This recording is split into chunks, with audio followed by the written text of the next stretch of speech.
mungkin menarik ya, mungkin Bapak bisa memberikan sebuah pandangan berkaitan dengan apa yang disampaikan oleh penanggap ketiga, Bung Oscar tadi, berkaitan dengan mereka itu penampilan itu menarik, dan istilahnya karakter mereka ketika mereka turun lapangan itu sopan sekali, dan biasanya masyarakat awam penilaian utama mereka merasa nyaman dengan orang itu dari hal penampilan dan pembawaan, Pak. Jadi mereka akan dengan mudah tergiur dengan penampilan dan pembawaan orang lain ketimbang dengan pengajarannya, karena kita jangan bicara pengajaran, Pak. Mungkin dari konsep teologi ya kita sebagai seorang teolog kita akan memahami itu, tetapi bagaimana triknya Bapak bisa memberikan satu sudut pandang yang mencerahkan masyarakat awam, sehingga sekalipun ada orang yang datang istilahnya membawa diri dengan sikap yang sangat baik, tetapi isi pengajarannya itu adalah salah, maka ya masyarakat awam pun harus berhati-hati dalam menyikapi ini, Pak. Jadi mungkin Bapak bisa kasih semacam satu metode atau cara yang praktis untuk masyarakat awam. Seperti itu, Pak. Terima kasih.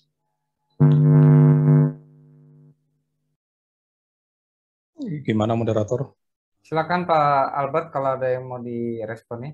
Oh ya, baik. Makasih Pak Yesri dan teman-teman.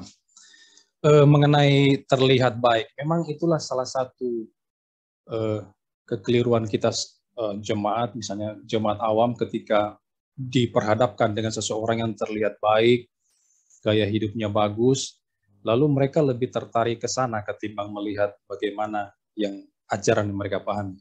Sebetulnya itu penilaian yang keliru. Kalau kita ingin melihat atau menentukan seseorang itu benar atau salah, kita tidak bisa melihat dari bagaimana cara dia hidup, bagaimana sikap hidupnya, itu suatu penilaian yang keliru. Karena para bidat-bidat yang kita kenal di masa lampau itu punya gaya hidup yang bagus sebetulnya. Dan kita tidak boleh mendasari penilaian kita terhadap kehidupan mereka. Karena kehidupan itu bisa menipu.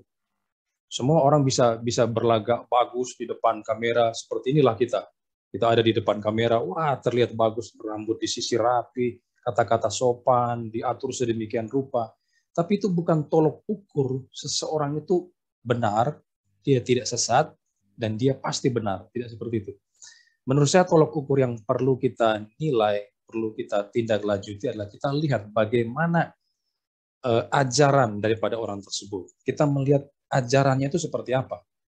Misalnya, ada satu pendeta yang terkenal di Indonesia. Dulu dia tergabung di sebuah sinode di Gereja Bethel Indonesia, lalu karena mempunyai pengajaran yang miring, lalu dia keluar dari sinode GBI. Nah, orang ini, pendeta ini begitu top, begitu luar biasa, dikenal, punya banyak jemaat, luar biasa gerejanya, besar sekali, dan dia sangat menekankan kepada kehidupan yang benar, pendeta ini. Dan saya melihat orang-orang jemaat begitu terpesona dengan cara penyampaian khotbahnya yang menekatkan moralitas, harus hidup suci di hadapan Tuhan, supaya kita siap ke surga, kita pulang ke rumah Bapa dan sebagainya. Itu yang ditekankan terus. Nah, seringkali jemaat tertipu dengan penampilan lahiriah. Dan mulai sekarang menurut saya jemaat tidak boleh mengarahkan sudut pandang kita ke sana, tidak bisa. Untuk menentukan seseorang benar atau tidak, sekali lagi, itu bukan dilihat dari bagaimana cara hidup dia di hadapan manusia yang lain. Tapi sekali lagi kita harus lihat bagaimana ajarannya. Nah, terkait dengan pendeta itu, dia mengatakan bahwa Yesus dan Bapa, atau dia tidak percaya dengan Tritunggal, adanya kesetaraan dalam Tritunggal. Jadi ada hierarki di antara Bapa dan Anak. Bapa lebih tinggi, lalu Anak posisinya lebih rendah daripada Yesus. Nah, kalau kita hanya mau melihat perilaku dia, tanpa melihat bagaimana ajarnya dia, pemahamannya dia ketika dia menceritakan tentang teks-teks Alkitab, kita akan tertipu. Pasti akan tertipu. Dan mereka, orang-orang yang sangat menekankan moral itu sangat berbahaya sebetulnya. Karena ketika mereka memberikan makanan rohani kepada jemaat-jemaatnya, mereka sebetulnya memberikan racun itu sedikit sebetulnya, sedikit demi sedikit dalam makanan itu. Tidak terlihat, itu dibungkus dengan gaya hidup yang bagus, yang kelihatan benar di depan orang, padahal mereka memberikan racun di dalam makanan itu. Dan kalau jemaat tidak jeli dan tidak mau belajar, nah sekali lagi, saya tekankan untuk pentingnya untuk belajar. Saya terus terang, memang saya sempat sekolah teologi, tapi terhenti. Dan saya tidak merasa puas dengan hal itu. Saya berusaha mencari tahu sendiri bagaimana. Saya pernah terbentur dengan sebuah masalah ketika saya baca bukunya Franz Donald itu dari Unitarian. Dia bilang Yesus itu bukan Allah, karena Yesus di surga menyebut Allahku, Allahku waktu di kitab Wahyu itu. Berarti Yesus itu bukan Allah, dia punya Allah di surga. Saya tidak bisa jawab itu. Apa yang saya lakukan? Saya belajar. Saya tidak ngerti Yunani, Ibrani, tapi saya tanya kepada orang-orang, kepada teman-teman saya, dosen-dosen saya kenal, saya japri, saya WA. Jadi jemaat mesti belajar supaya kita tidak tertipu dengan penampilan lahiriah dari seorang hamba Tuhan. Jadi menurut saya penilainya bukan kepada cara hidup orang tersebut, tapi bagaimana dia mengajarkan Alkitab. Kalau memang itu bertentangan dengan ortodoksi yang kita pahami, dengan teks-teks suci, ya kita harus kita harus tolak dia. Mungkin begitu Pak ya.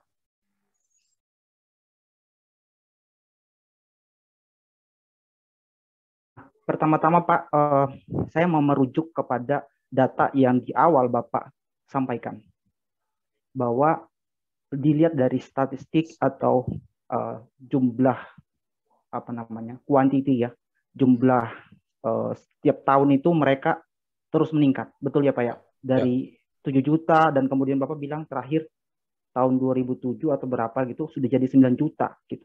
Itu jumlah yang cukup besar sekali dan kita belum tahu nih data sekarang ya Pak ya, benar ya? Atau mungkin Bapak punya survei, itu sangat baik sekali untuk kemudian bisa didiskusikan atau dibuat makalah dan dipresentasikan. Nah, saya mau merujuk dari situ, Pak. Karena gini, angka ini kita nggak tahu ya, berapa mungkin sudah puluhan juta, mungkin sekarang kita nggak tahu ya datanya. 2022 gitu. 2007 itu udah lama sekali gitu. Belum sekarang. Nah, maka jika demikian kita harusnya menjadi bercermin gitu ya. Kita sadar diri gitu.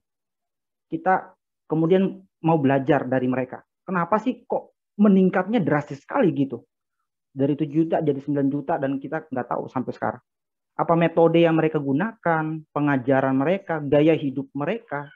Nah, ini menjadi sebuah cerminan buat kita orang-orang Kristen. Saya tahu di sini juga ada Bung Haposan, seorang di lapangan lah kita tahu.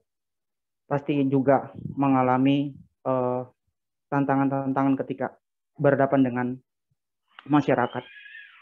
Nah, maksudnya adalah oke lah kita tahu bahwa mungkin yang dipercayai mereka itu tidak selaras dengan yang kita yakinkan gitu, yang kita yakini. Firman Tuhan yang mereka baca ya dalam tanda kutip itu berbeda dengan firman Tuhan yang kita punya seperti itu. Tetapi kita dapat belajar seperti Bapak bilang, kita dapat belajar dari mungkin gaya hidup mereka atau cara mereka bergaul dengan orang, cara mereka menyampaikan firman Tuhan dan sebagainya.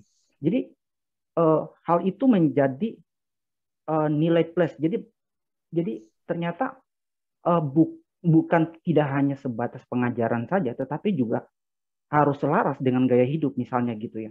Jadi kalau pengajaran sudah oke, tapi gaya hidup tidak sesuai, ya percuma gitu ya. Kayak misalnya Mahatma Gandhi lah, dia kan juga tidak masuk jadi orang Kristen karena dia melihat kehidupan orang Kristen tidak selaras dengan yang mereka yakini seperti itu. Nah, maka harus selaras. Menurut saya tidak sebatas hanya menilainya dari pengajaran saja, tetapi dari gaya hidup, apa yang dipercayai. Jadi Yehova meyakini, menghidupi apa yang mereka percayai. Nah, bagaimana dengan kita orang-orang Kristen seperti itu? Kita sudah orang teolog, tapi bagaimana nih gaya hidup kita gitu, sehingga bisa menarik orang. Mereka powerful sekali kalau kita melihat data statistik mereka dari 7 juta jadi 9 juta. Berarti kan mereka itu sejalan dengan apa yang mereka yakini gitu. Walaupun yang mereka yakini menurut kita itu salah. Itu keliru. Nah, ini yang menurut saya kita perlu garis bawahi bahwa kita harus bereskan, kita harus beres dulu dengan pengajaran. Tetapi yang paling penting juga adalah gaya hidup. Apa yang kita percaya itu. Nah, saya senang kalau misalnya diskusi seperti ini ya, Jadi ada interaksi dan kita bisa saling koreksi seperti itu. Bisa terbuka, bisa saling mengoreksi, bisa saling bukan mengkritisi ya, tetapi mengoreksi dalam artian ya sudah kita lihat apa yang kurang, apa yang perlu ditambahkan dan sebagainya. Nah, kalau bercermin dari saksi Yehova dan kita gaya hidup kita sekarang ini, ya kita masing-masing bisa menilai lah. Mungkin kita selama ini terlalu sibuk dengan yang kita percaya, maksudnya teologi, asik dengan dunia teologi kita sendiri, tapi lupa dengan gaya hidup kita gitu. Sehingga orang tidak melihat, mereka tidak tertarik gitu. Tidak tertarik, oh kenapa ya gitu kan. Kok jadi menarik hidupnya gitu. Seperti itu Pak. Menurut saya, dua hal itu harus sejalan. Pengajaran atau kepercayaan kita terhadap firman Tuhan dan gaya hidup kita. Sehingga membuat orang menjadi tertarik untuk kita. Jadi simpel aja. Kalau mau menjawab Bung Yesir, strategi apa yang harus kita sampaikan membuat orang tertarik kepada kita, yaitu gaya hidup kita juga selaras dengan apa yang kita percaya. Itu aja Pak. Mungkin ini komentar atau tanggapan. Terima kasih Pak. Tuhan berkati. Baik, terima kasih Pak Billy. Mungkin ada respon dari narasumber atau para penangkap. Kami persilakan. Ya, saya setuju dengan Pak Billy. Justru ketika kita beriman kepada Tuhan Yesus Kristus, Efesus katakan kan kita dimeteraikan oleh Roh Kudus. Maka apa buktinya Roh Kudus itu ada dalam diri kita? Dia pasti akan mengeluarkan buah-buah roh. Dalam Galatia 5, kasih, sukacita, damai sejahtera, kebaikan, kelemah lembutan, rendah hati, dan sebagainya. Maka bukti seseorang beriman kepada Tuhan Yesus Kristus itu akan dinampakkan, akan diwujud nyatakan, akan dibuktikan di dalam perbuatan baik yang dia lakukan. Ini ciri-ciri daripada anak-anak Tuhan, anak Allah. Jadi dia harus menghasilkan perbuatan baik. Makanya Alkitab katakan kita kan harus jadi suratan yang terbuka. Memang di satu sisi pengajaran itu penting, tapi juga perbuatan baik juga penting. Kita harus menghidupi firman yang kita yakini itu. Ya, betul, saya setuju itu Pak. Dan kita harus, dua-dua itu harus berjalan berbarengan, kan cuma salah satu saja. Dua-dua itu berjalan berbarengan. Tapi ketika kita memberikan penilaian terhadap orang lain, untuk menentukan dia itu benar atau tidak, sesat atau benar, bidat atau bukan bidat, menurut saya penilaian kita harus mengerucut kepada ajaran itu. Yang terutama adalah sisi aspek ajaran, bagaimana ketika dia memahami Alkitab. Karena ya seperti saya katakan tadi, ada seorang hamba Tuhan di Indonesia yang luar biasa menekankan moralitas, setiap khotbah-khotbahnya dia bicara tentang perbuatan baik, hidup suci, siap untuk pulang ke rumah Bapa di sorga, tapi pengajarannya kita melihat berantakan luar biasa, kacau balau, Tritunggalnya kacau balau, kristologinya kacau balau. Nah, walaupun dia itu baik secara lahiriah, terlihat bagus, tapi kalau ajarannya salah, ya kita mesti tolak orangnya. Tapi saya setuju dengan Pak Billy tadi bahwa memang kedua hal itu harus jalan berbarengan ya, bukan cuma salah satu. Kita tidak boleh menekankan salah satu sisi saja. Hanya pengajaran toh lalu kita hidup brengsek, maki-maki orang, curi punya orang dan segala berzina dan sebagainya, tidak boleh seperti itulah. Bukti kita orang yang percaya kepada Kristus, ada Roh Kudus dalam diri kita dan itu akan menghasilkan buah-buah roh dalam hidup kita. Ya, Pak.